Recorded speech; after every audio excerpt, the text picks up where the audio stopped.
नमस्कारम। आज की इस तेज रफ्तार जिंदगी में हम सब किसी न किसी चीज के पीछे भाग रहे हैं। यह एक दौड़ है, एक अंतहीन दौड़। कोई पैसे के पीछे भाग रहा है, कोई सफलता की सीढ़ियां चढ़ना चाहता है, कोई बस थोड़ी सी खुशी की तलाश में है, तो कोई मन की शांति ढूंढ रहा है। यह भाग दौड़ हमें थका देती है, हमें बिखेर देती है। हम अक्सर ये भूल जाते हैं कि हम वास्तव में जा कहां रहे हैं। क्या जीवन बस इन्हीं चीजों को पाने का नाम है, या इसका कोई गहरा अर्थ भी है? लेकिन हजारों साल पहले इस भूमि के ऋषियों ने, इस संस्कृति के योगियों ने जीवन को देखने का एक अद्भुत नजरिया दिया। उन्होंने जीवन को एक टुकड़ों में नहीं बल्कि एक संपूर्णता में देखा। उन्होंने हमें एक ऐसा रास्ता दिखाया जो इन सभी लक्ष्यों को, इन सभी इच्छाओं को एक साथ संतुलित करता है, उन्हें एक सूत्र में पिरोता है। ये कोई सिद्धांत नहीं है, ये जीवन जीने का एक विज्ञान है, एक कला है। ये रास्ता आपको सिर्फ बाहरी सफलता नहीं बल्कि भीतरी स्थिरता भी देता है। इस गहरे और संतुलित रास्ते को पुरुषार्थ कहा गया है, यानी एक मनुष्य के जीवन के 4 मूल उद्देश्य। ये 4 स्तंभ हैं जिन पर एक सार्थक और आनंदपूर्ण जीवन की इमारत खड़ी होती है। धर्म, अर्थ, काम और मोक्ष। ये सिर्फ शब्द नहीं है, ये जीवन के 4 आयाम हैं। चलिए आज हम इन 4 लक्ष्यों के पीछे छुपी गहरी बुद्धि को समझने की कोशिश करते हैं और देखते हैं कि कैसे ये आपके जीवन में संतुलन, आनंद और एक सच्चा उद्देश्य ला सकते हैं। तो सबसे पहला पुरुषार्थ है धर्म। जब आप धर्म शब्द सुनते हैं तो आपके मन में क्या आता है? शायद पूजा पाठ, मंदिर, मस्जिद या कोई मजहब। लेकिन धर्म का असली मतलब इससे कहीं ज्यादा गहरा और व्यक्तिगत है। धर्म का मतलब धारण करना है। वह जो आपको धारण करता है, जो आपको संभाले रखता है। यह आपका स्वभाव है, आपकी आंतरिक प्रकृति है। यह वह नियम है जिससे सृष्टि चलती है, जिससे आप चलते हैं। आग का धर्म है जलना, पानी का धर्म है बहना। आपका धर्म क्या है? आपका धर्म एक मनुष्य होना है। धर्म का मतलब है सही आचरण, कर्तव्य और जिम्मेदारी। यह सिर्फ आपके अपने प्रति नहीं बल्कि आपके परिवार, आपके समाज और इस पूरी प्रकृति के प्रति आपकी जिम्मेदारी है। यह एक नैतिक दिशा सूचक है जो आपको बताता है कि क्या सही है और क्या गलत। जब आप अपने धर्म के अनुसार जीते हैं तो आप सृष्टि के साथ एक लय में होते हैं। आपके जीवन में एक स्थिरता आती है, एक सामंजस्य आता है। आप बस जी नहीं रहे होते, आप सही ढंग से जी रहे होते हैं। ये कोई बाहर से थोपी गई चीज नहीं है, ये आपके भीतर से आती है। आपका धर्म यह तय करता है कि आप अपने जीवन के बाकी 3 लक्ष्यों, अर्थ, काम और मोक्ष को कैसे साधेंगे। अगर आपकी नींव यानी आपका धर्म मजबूत नहीं है तो आपकी सफलता, अर्थ और आपके सुख, काम आपको बिखेर देंगे। वे आपको बंधन में डाल देंगे, मुक्ति की ओर नहीं ले जाएंगे। धर्म वह धागा है जो इन सभी मोतियों को एक सुंदर माला में पिरोता है। तो हर दिन, हर पल अपने आप से यह सवाल पूछें, क्या मैं जो कर रहा हूं वह मेरे सच्चे स्वभाव के साथ है? क्या मेरा हर कर्म मेरे समाज और इस प्रकृति के साथ सामंजस्य स्थापित कर रहा है? जब आप ये पूछना शुरू करते हैं तो आप बस एक जीव नहीं रहते, आप एक जागरूक इंसान बन जाते हैं। आप अपने जीवन के निर्माता बन जाते हैं। यह कोई छोटी बात नहीं है। धर्म का पालन करना बोझ नहीं है, यह स्वतंत्रता है। यह आपको अपराध बोध से, उलझन से और पश्चाताप से मुक्त करता है। जब आप जानते हैं कि आप सही रास्ते पर हैं तो आपके मन में एक गहरी शांति और आत्मविश्वास होता है। यही शांति आपके जीवन की सबसे बड़ी दौलत बनती है। धर्म आपके जीवन का आधार है, वह चट्टान जिस पर आप एक सुंदर और सार्थक जीवन का निर्माण कर सकते हैं। पुरुषार्थ का दूसरा स्तंभ है अर्थ। अर्थ का सीधा साधा मतलब है धन, संपत्ति, संसाधन। वह सब कुछ जो आपको इस दुनिया में जीने के लिए, अपने लक्ष्यों को पूरा करने के लिए चाहिए। कुछ लोग सोचते हैं कि अध्यात्म का मतलब गरीबी में जीना है, सब कुछ त्याग देना है। यह एक बहुत बड़ी गलतफहमी है। भारतीय दर्शन ने कभी भी धन को बुरा नहीं माना। वास्तव में उन्होंने इसे जीवन का एक महत्वपूर्ण हिस्सा माना। बिना अर्थ के आप अपने धर्म का पालन कैसे करेंगे? आप अपने परिवार की देखभाल कैसे करेंगे? आप समाज में योगदान कैसे देंगे? अर्थ जरूरी है, लेकिन सवाल यह है कि आप इसे कैसे कमाते हैं और कैसे इस्तेमाल करते हैं। यहीं पर धर्म की भूमिका आती है। अर्थ को हमेशा धर्म के दायरे में रहकर कमाया जाना चाहिए। इसका मतलब है ईमानदारी से, सही तरीकों से, बिना किसी को नुकसान पहुंचाए। जब आप अधर्म से पैसा कमाते हैं तो वह पैसा आपके लिए संपत्ति नहीं बल्कि एक बोझ बन जाता है। वह आपके मन की शांति छीन लेता है, आपके रिश्तों में जहर घोल देता है। लेकिन सिर्फ ईमानदारी से कमाना ही काफी नहीं है।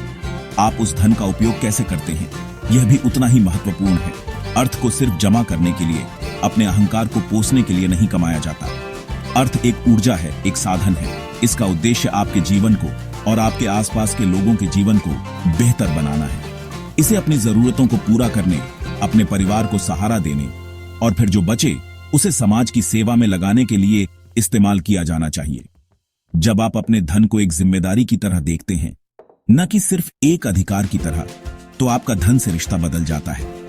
आप उसके मालिक नहीं, बल्कि एक ट्रस्टी, एक रखवाले बन जाते हैं। आप समझते हैं कि यह आपको कुछ अच्छे काम करने के लिए मिला है।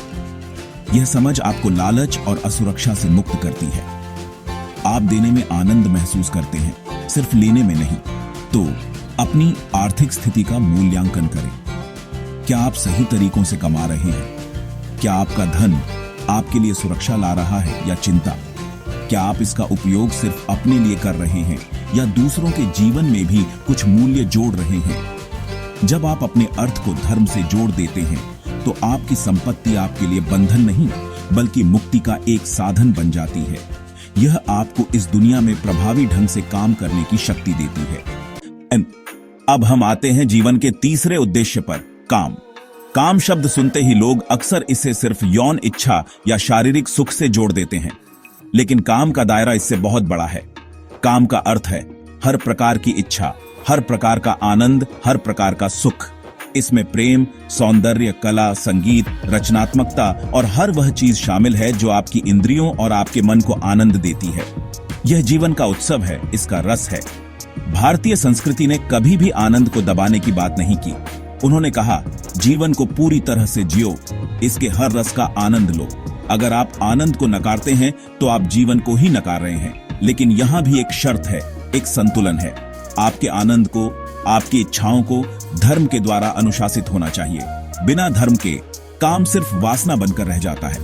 यह आपको भटकाता है, आपको थकाता है और अंत में आपको खालीपन से भर देता है। जब आपकी इच्छाएं धर्म के साथ जुड़ जाती हैं, तो वे एक सुंदर रूप ले लेती हैं। तब आप सिर्फ इंद्रियों के गुलाम नहीं रहते, आप आनंद के सचेत भोक्ता बन जाते हैं। आप जानते हैं कि कहां रुकना है। आप समझते हैं कि कौन सा आनंद आपको ऊपर उठा रहा है और कौन सा आपको नीचे गिरा रहा है। आप भोजन का आनंद लेते हैं, लेकिन आप उतना ही खाते हैं जितना शरीर के लिए जरूरी है। आप संगीत का आनंद लेते हैं, लेकिन आप ऐसा संगीत सुनते हैं जो आपकी आत्मा को शांत करे। तो अपने आप से यह सवाल पूछें, मेरी इच्छाएं क्या हैं? मैं जीवन में किस चीज का आनंद ले रहा हूं? क्या यह आनंद मुझे एक बेहतर, ज्यादा जागरूक इंसान बना रहा है, या ये मुझे मेरे रास्ते से भटका रहा है? जब आप इस जागरूकता के साथ अपने सुखों का आनंद लेते हैं, तो वे आपके लिए बंधन नहीं बनते। वे जीवन के सुंदर अनुभव बन जाते हैं जो आपकी यात्रा को और भी रंगीन बनाते हैं। प्रेम काम का सबसे ऊंचा रूप है। जब आपका प्रेम सिर्फ पाने की इच्छा नहीं, बल्कि देने का भाव बन जाता है, तो यह दिव्यता को छू लेता है। जब आपकी रचनात्मकता सिर्फ आपके अहंकार के लिए नहीं, बल्कि सृष्टि के सौंदर्य को व्यक्त करने का एक माध्यम बन जाती है, तो यह एक प्रार्थना बन जाती है। इस तरह जब काम को धर्म के साथ साधा जाता है, तो यह आपको मोक्ष की ओर ले जाने में एक सीढ़ी बन सकता है। और अब हम आते हैं जीवन के चौथे और अंतिम लक्ष्य पर, मोक्ष। मोक्ष का मतलब है मुक्ति, आजादी। लेकिन किस चीज से आजादी? यह दुनिया से भागना नहीं है, अपनी जिम्मेदारियों से मुंह मोड़ना नहीं है। मोक्ष का अर्थ है जन्म और मृत्यु के चक्र से मुक्ति, दुखों से मुक्ति और सबसे बढ़कर अपने ही मन के बंधनों से मुक्ति। यह अज्ञान से मुक्ति है। धर्म, अर्थ और काम, ये तीनों बाहरी दुनिया से जुड़े हैं। वे आपको इस दुनिया में अच्छी तरह से जीना सिखाते हैं, लेकिन मोक्ष की यात्रा भीतर की ओर है। यह खुद को जानने की यात्रा है। यह इस सवाल का जवाब खोजना है कि मैं कौन हूं? क्या मैं यह शरीर हूं? क्या मैं यह मन हूं? क्या मैं ये भावनाएं हूं? या मैं इन सब से परे कुछ और हूं? योग और ध्यान के विज्ञान इसी खोज के लिए बनाए गए हैं। मोक्ष कोई ऐसी चीज नहीं है जो आपको मरने के बाद मिलेगी। यह एक ऐसी अवस्था है जिसे आप इसी जीवन में, इसी पल में अनुभव कर सकते हैं। जब आप अपने विचारों और भावनाओं के साथ अपनी पहचान जोड़ना बंद कर देते हैं, जब आप जीवन को साक्षी भाव से देखना शुरू करते हैं, तो आप मोक्ष का स्वाद चखने लगते हैं। आप समझते हैं कि सुख और दुख, सफलता और असफलता जीवन के नाटक का हिस्सा है, लेकिन आप स्वयं वह नाटक नहीं है। आप उस नाटक के दर्शक हैं। इस अवस्था को पाने के लिए आपको कहीं जाने की जरूरत नहीं है। आपको बस थोड़ा रुकने, थोड़ा ठहरने और अपने भीतर झांकने की जरूरत है। रोजाना कुछ समय ध्यान के लिए निकालें, अपनी सांसों पर ध्यान दें, अपनी सांस की हर आती जाती लहर के प्रति सजग हो जाएं, या किसी मंत्र का जाप करें जो आपके मन को शांत करे। ये छोटे छोटे अभ्यास धीरे धीरे आपके मन की परतों को शांत करते हैं और आपको आपके सच्चे स्वरूप के करीब लाते हैं। जब आप धर्म, अर्थ और काम को संतुलन में साधते हुए जीवन जीते हैं तो मोक्ष की इच्छा स्वाभाविक रूप से आपके भीतर जागृत होती है। आप दुनिया के सारे खेल खेल चुके होते हैं, सारे सुख भोग चुके होते हैं और फिर आप परम सत्य को, परम शांति को जानना चाहते हैं। मोक्ष जीवन का अंत नहीं, बल्कि जीवन की सार्थकता की पराकाष्ठा है। यह वह अवस्था है जहां आप आनंदित नहीं होते, आप स्वयं आनंद बन जाते हैं। तो यह है जीवन के 4 स्तंभ: धर्म, अर्थ, काम और मोक्ष। यह समझना महत्वपूर्ण है कि ये चारों लक्ष्य अलग अलग डिब्बे नहीं हैं, बल्कि एक दूसरे से गहराई से जुड़े हुए हैं। वे एक नदी की तरह हैं जो एक ही महासागर की ओर बह रही है। धर्म वह किनारा है जो अर्थ और काम की नदी को सही दिशा में बहने देता है। अर्थ और काम उस नदी को प्रवाह और ऊर्जा देते हैं। वे धर्म को जीवन में निभाने का साधन बनते हैं। और जब यह सब कुछ संतुलन में होता है तो मोक्ष का कमल स्वाभाविक रूप से खिल उठता है। तो आज इस वीडियो के बाद बस एक पल के लिए रुकें और खुद से कुछ सवाल पूछें। क्या आप अपने धर्म के मार्ग पर चल रहे हैं? क्या आपकी सच्चाई आपके हर कर्म में झलक रही है? क्या आप अपने अर्थ, अपनी संपत्ति और संसाधनों का उपयोग बुद्धिमानी से कर रहे हैं? क्या आप जागरूकता के साथ जीवन के आनंद का अनुभव कर रहे हैं? और सबसे महत्वपूर्ण, क्या आपका हर कदम आपको भीतरी स्वतंत्रता यानी मोक्ष की ओर ले जा रहा है? यह प्राचीन ज्ञान सिर्फ किताबों में पढ़ने के लिए नहीं है, यह सिर्फ एक दर्शन नहीं है। यह जीवन जीने का एक व्यावहारिक नक्शा है, एक ऐसा तरीका है जो आपके जीवन को संतुलित, उद्देश्यपूर्ण और आनंद से भरपूर बना सकता है। तो रुकिए, एक गहरी सांस लीजिए और अपने जीवन के इन चारों आयामों को फिर से संतुलित करने का संकल्प लीजिए। याद रखिए, सारी बुद्धि, सारी शांति आपके भीतर ही मौजूद है। आपको बस उसे खोजने की जरूरत है। और ऐसे ही गहरे विषयों पर और वीडियो देखने के लिए मिस्टर नेचुरोलॉजिस्ट को फॉलो करना ना भूलें। नमस्कारम।